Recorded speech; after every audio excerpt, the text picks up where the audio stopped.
আসসালামু আলাইকুম সুপ্রিয় শিক্ষার্থীবৃন্দ, ময়মনসিংহ অনলাইন প্রাইমারি স্কুল পরিচালিত এসো ঘরে বসে শিখি কর্মসূচিতে সকলকে শুভেচ্ছা এবং অভিনন্দন। কেমন আছো তোমরা? নিশ্চয়ই ভালো আছো এবং সুস্থ আছো। আমিও ভালো আছি। সুপ্রিয় শিক্ষার্থীবৃন্দ, এসো আমরা পরিচিত হই।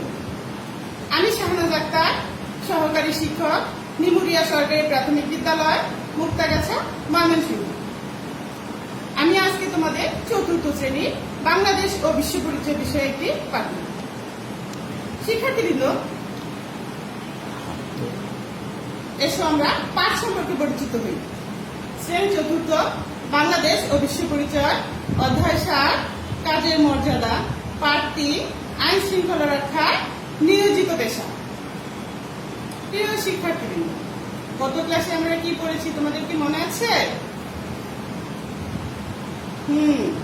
চাকরিজীবী কিংবা পেশাজীবী, বিভিন্ন ধরনের পেশা সম্পর্কে আমরা জেনেছি, তাই না?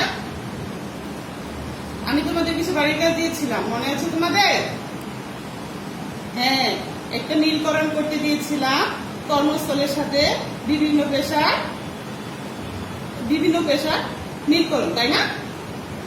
যেমন ছিল ডাক্তার কোথায় কাজ করে? হ্যাঁ, হাসপাতালে।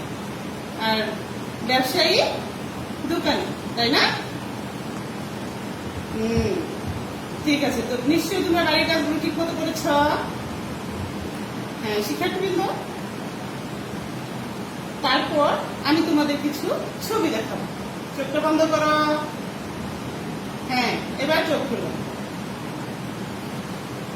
আমি তোমাদের কিছু ছবি দেখাবো, ছবি দেখে তোমরা একটু চিন্তা করো।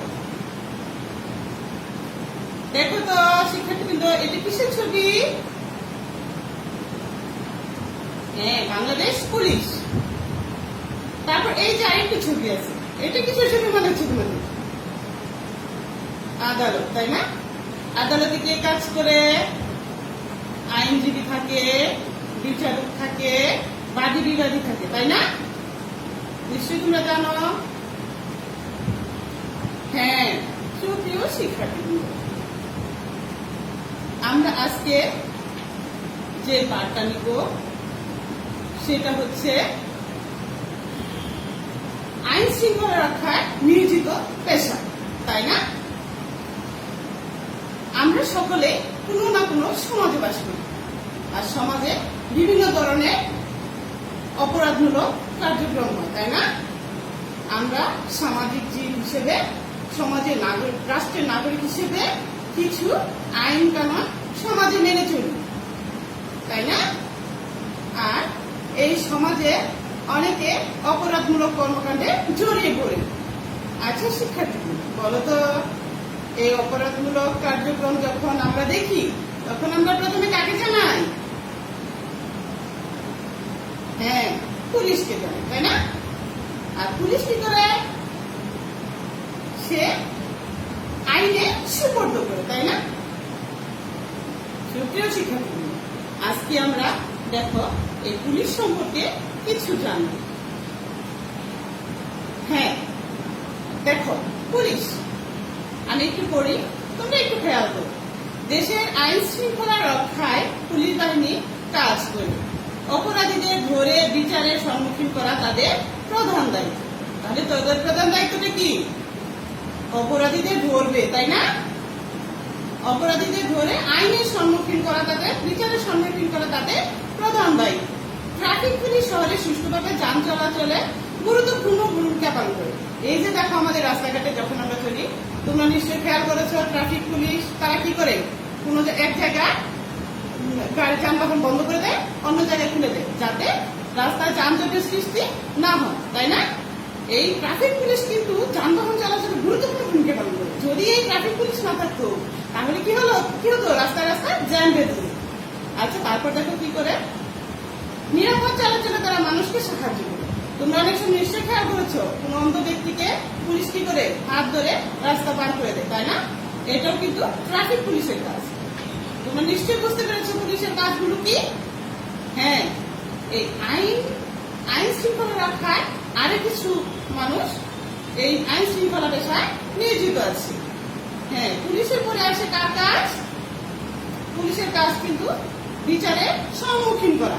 বিচার করা কিন্তু পুলিশের কাজ নয়। পুলিশ কি বিচার করতে পারবে? না, আইন কখনো পুলিশ নিজের হাতে তুলে নিতে পারবে না। এই আইনের কাজকে আরো ত্বরান্বিত করার জন্য কাজ করে আরেকটি পেশাজীবী মানুষ, সেটা হচ্ছে আইনজীবী। আচ্ছা সুপ্রিয় শিক্ষার্থীবৃন্দ, একটু খেয়াল করো তোমরা, আইনজীবীর কাজটা কি? বিচার কাজে আইনজীবীরা গুরুত্বপূর্ণ ভূমিকা রাখে। হ্যাঁ, পুলিশ যখন বিচারের সম্মুখীন করলো তখন কি করবে আইনজীবী? বিচার কাজে আইনজীবীরা গুরুত্বপূর্ণ ভূমিকা রাখে। তারা জনগণকে আইনি সহায়তা প্রদান করে বিচারের সম্মুখীন অভিযুক্ত ব্যক্তিদের পক্ষে আদালতে মামলা পরিচালনা করে, আইনের ব্যাখ্যা দিয়ে তারা আদালতকে সাহায্য করে।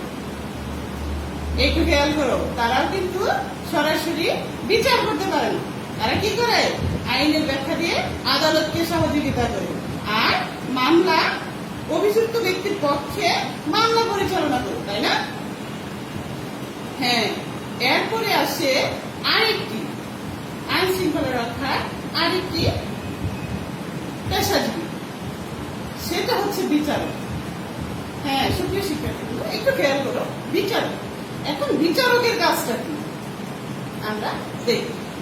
যারা আইন অমান্য করে অপরাধমূলক কাজ করে এবং সমাজের শান্তি শৃঙ্খলা বিনষ্ট করে, পুলিশ তাদের ধরে বিচারের সম্মুখীন করে। পুলিশের কাজ শেষ হলো, তারপর আসে বিচারক বাদী এবং বিবাদী উভয় পক্ষের কথা শুনে। এই উভয় পক্ষের কথা কার কাছ থেকে শুনে? আইনজীবীর কাছ থেকে, তাই না? তারা বিজ্ঞতা ও বিচক্ষণতার মাধ্যমে দোষীদের শনাক্ত করে। এখন বিচারক কি করে? আইনজীবীর কাছ থেকে অভিযুক্ত ব্যক্তির পক্ষে এবং বিপক্ষে কথাবার্তাগুলো শুনে, শোনার পরে তার বিজ্ঞতা এবং বিচক্ষণতার মাধ্যমে দোষী শনাক্ত করে। যদি সে দোষী হয় তাহলে তাকে কি করে? শাস্তির ব্যবস্থা করে। আর যদি নির্দোষ হয় তাহলে মুক্তি দেয়, তাই না? হ্যাঁ, শনাক্ত করার পর কি করছে? এবং আইন অনুযায়ী শাস্তি প্রদান করে। এখন যদি কোনো ব্যক্তি দোষী হয় তাহলে অবশ্যই তাকে কি আইনের মাধ্যমে বিচারের ব্যবস্থা করে শাস্তি প্রদান করা হয়। হ্যাঁ, বুঝতে পেরেছো নিশ্চয় সুপ্রিয় শিক্ষার্থী। তারপর তোমাদের 37 পৃষ্ঠা একটি কাজ আছে, এসো বলি। সুপ্রিয় শিক্ষার্থী, আমরা পুলিশ সম্পর্কে জানিস, তাই না? হ্যাঁ, এখন দেখো, পুলিশ সম্পর্কে নিচের প্রশ্নগুলো শিক্ষকদের সহায়তায় শ্রেণীতে আলোচনা করি। তা খেয়াল করো, একটা প্রশ্ন আছে, তারা কি ধরনের পোশাক পরে? সুপ্রিয় শিক্ষার্থী, তোমরা তো পুলিশ দেখেছো, তাই না? সকলে নিশ্চয় পুলিশ দেখেছ। পুলিশের পোশাকগুলো কেমন হয় একটু চিন্তা করো তো। Police navy blue pant shirt পরে, মাথায় কি পরে? হ্যাঁ, তাদের মাথায় একটা ক্যাপ থাকে, আর কালো রঙের জুতা পরে, জুতার সাথে মোজা ব্যবহার করে, তাই না? হ্যাঁ, তারপর দেখো আরেকটি প্রশ্ন হচ্ছে, তারা কি ধরনের কাজ করে? আমরা পুলিশ সম্পর্কে জেনেছি না, এখন তারা কি ধরনের কাজ করেন বলো তো? হ্যাঁ, পুলিশ বাহিনী আইন শৃঙ্খলা রক্ষা এবং পথচারীদের কি করে? যানবাহন যাতে নিরাপদে পরিচালিত হয় এবং মানুষ যাতে নিরাপদে চলাচল করতে পারে সে ব্যাপারে পুলিশ সহায়তা করে। ঠিক আছে না? হ্যাঁ, তারপর খেয়াল করো, পুলিশের আরেকটি কাজ দেখো তো। পুলিশের কাজ করতে হলে তোমাকে কি ধরনের মূল্যবোধ অর্জন করতে হবে? আচ্ছা, তোমরা একটু চিন্তা করো তো, তুমি যদি একজন পুলিশ সদস্য হও তাহলে তোমাদের কি ধরনের মূল্যবোধ থাকতে হবে? হ্যাঁ, তোমার ভিতরে শিষ্টাচার থাকতে হবে, নৈতিকতা থাকতে হবে, সত্যবাদিতা থাকতে হবে, নিরপেক্ষতা থাকতে হবে, তাই না? তুমি যদি পক্ষপাতিত্ব করো তাহলে কি সঠিক বিচার সে পাবে না? এই জন্য আমাদের, যদি আমি একজন পুলিশ সদস্য হই, অবশ্যই আমাকে সত্যবাদী হতে হবে, সৎ হতে হবে, শিষ্টাচার হতে হবে, আমাকে নৈতিক মূল্যবোধ অর্জন করতে হবে এবং নিরপেক্ষ অবশ্যই হতে হবে, তাই না? নিশ্চয় বুঝতে পেরেছ? তুমি যদি পুলিশে কাজ করতে হলে তোমাকে কি ধরনের মূল্যবোধ অর্জন করতে হবে? তুমি যদি একজন পুলিশ সদস্য হতে চাও তাহলে তোমাকে কি ধরনের মূল্যবোধ অর্জন করতে হবে? নিশ্চয় বুঝতে পেরেছ? প্রিয় শিক্ষার্থীবৃন্দ, হ্যাঁ, তারপর আরেকটা জিনিস তোমরা খেয়াল করো। এসো লিখি, একটু খেয়াল করো। কেউ যদি চুরি করতে গিয়ে ধরা পড়ে, তোমরা কি চোর দেখেছ? চোর কি করে? চুরি করে, তাই না? কেউ যদি চুরি করতে গিয়ে ধরা পড়ে তবে পুলিশ, আইনজীবী ও বিচারকের ভূমিকা কি হবে? নিজের চোখে লেখো। দেখো তোমাদের বইয়ে 37 পৃষ্ঠা হয়ে একটা ছক আছে, দেখতে পেরেছ? হ্যাঁ, তোমাদের সামনে যে বই আছে বাংলাদেশের বিশ্ব পরিচয়, সে বইয়ে 37 পৃষ্ঠায় দেখো, এসো লিখি একটা কাজ আছে। কেউ যদি চুরি করতে গিয়ে ধরা পড়ে তবে পুলিশ বাহিনী, আইনজীবী ও বিচারকের ভূমিকা কি হবে? নিজের চোখে লেখো। এখন চিন্তা করে বলো তো, পুলিশ বাহিনী কি করবে? আমি কিন্তু বলবো না। হ্যাঁ, পুলিশ বাহিনী কি করে সেই কাজটা, পুলিশের ভূমিকাটুকু তুমি লিখবে এই ঘরে। তারপরে পুলিশের বলে কি আসে? আইন শৃঙ্খলা রক্ষায় যারা নিয়োজিত, পুলিশের পরে হচ্ছে আইনজীবী। আইনজীবীর কাজটা কি আমি তোমাদের কিন্তু আলোচনা করে বলেছি, আমি এটাও কিন্তু বলবো না। আইনজীবী কি কাজ করে? পুলিশের পরে আইনজীবীর কাজ। আইনজীবী কি করে সেটা তোমরা চিন্তা করো। এরপর আসে আইন শৃঙ্খলা রক্ষা পেশাজীবীদের ভিতরে বিচারক। প্রথমে পুলিশ, এরপর আইনজীবী, এরপরে আসে বিচারকের কাজ। শিক্ষার্থীবৃন্দ খেয়াল করো তো, বিচারক কি কি কাজ করেছেন? আমি যে পদ্ধতিতে আলোচনা করেছি 36 পৃষ্ঠা, সেইখানে আমি কি বলেছিলাম? বিচারক কি কাজ করেন? ঠিক আছে, এইটুকু কাজ তোমরা বাড়িতে করবে, ঠিক আছে? এইটুকু তোমাদের বাড়ির কাজ। চিন্তা করে তুমি লিখবে পুলিশ কি ভূমিকা রাখে, আইনজীবী কি ভূমিকা রাখে, আর বিচারক কি ভূমিকা রাখে। যদি কেউ চুরি করে ধরা পড়ে, সে যদি দোষী সাব্যস্ত হয়, তাহলে এই পুলিশ, আইনজীবী এবং বিচারকের ভূমিকাটুকু তুমি লিখবে, ঠিক আছে? হ্যাঁ, এরপর আসো তোমাদের 37 পৃষ্ঠা যাচাই করি হয়ে আছে, যাচাই করি। বাক্যটি সম্পূর্ণ করি। খেয়াল করো তো, একটু চিন্তা করে বলবো। আইন পেশায় আমাদের এমন মানুষ দরকার যেন সে কেমন হবে? সে কেমন হবে?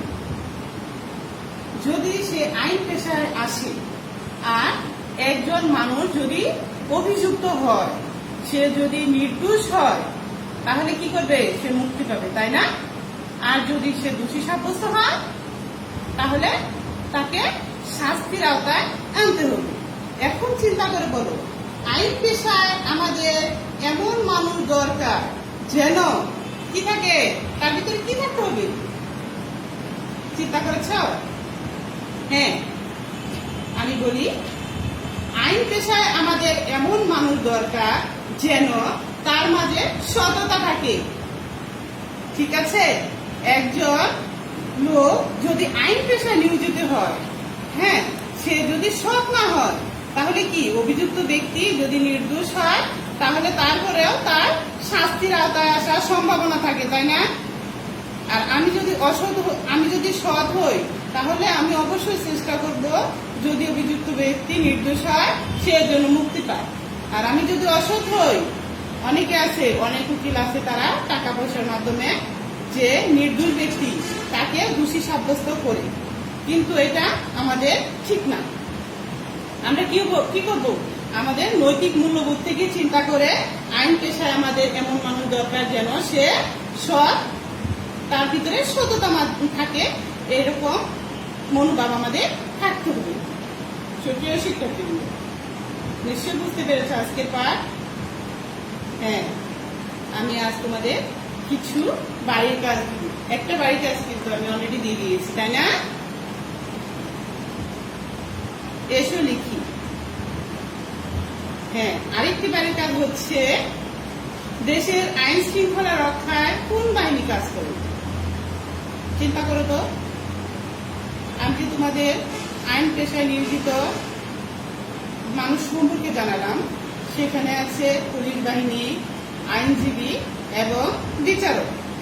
এইখানে একটা প্রশ্ন আছে, দেশের আইন শৃঙ্খলা রক্ষায় কোন বাহিনী কাজ করে? একটু চিন্তা করে দেখো তো, কোন বাহিনী কাজ করেন? নিশ্চয় ধরতে পেরেছ? এটা বাড়ির কাজ, আমি তো বলে দিব না। এরপর দেখো, আরেকটা প্রশ্ন হচ্ছে, আইন শৃঙ্খলা রক্ষাকারী বাহিনী সম্পর্কে 5টি বাক্য লিখো। আইন শৃঙ্খলা রক্ষাকারী বাহিনী কে? সেটা যদি জেনে থাকো, সে আইন শৃঙ্খলা রক্ষাকারী বাহিনী সম্পর্কে তার সম্পর্কে 5টি বাক্য লিখবে। যে আইন শৃঙ্খলা রক্ষাকারী বাহিনীতে কাজ করে তার 5টি কাজ তোমরা বাড়িতে লিখবে। সুপ্রিয় শিক্ষার্থীবৃন্দ, এই যে বাড়ির কাজগুলো দিয়েছিলাম, এই কাজগুলো কিন্তু স্কুল খোলার পরে আমি অবশ্যই দেখবো। তোমরা সুন্দরভাবে লিখে রাখবে আর খাতাগুলো যত্ন সহকারে রাখবে, যাতে নষ্ট না হয়। স্কুল খোলার পরে এই বাড়ির কাজগুলো কিন্তু আমি দেখবো। তোমরা কি প্রশ্নটা বুঝতে পেরেছ?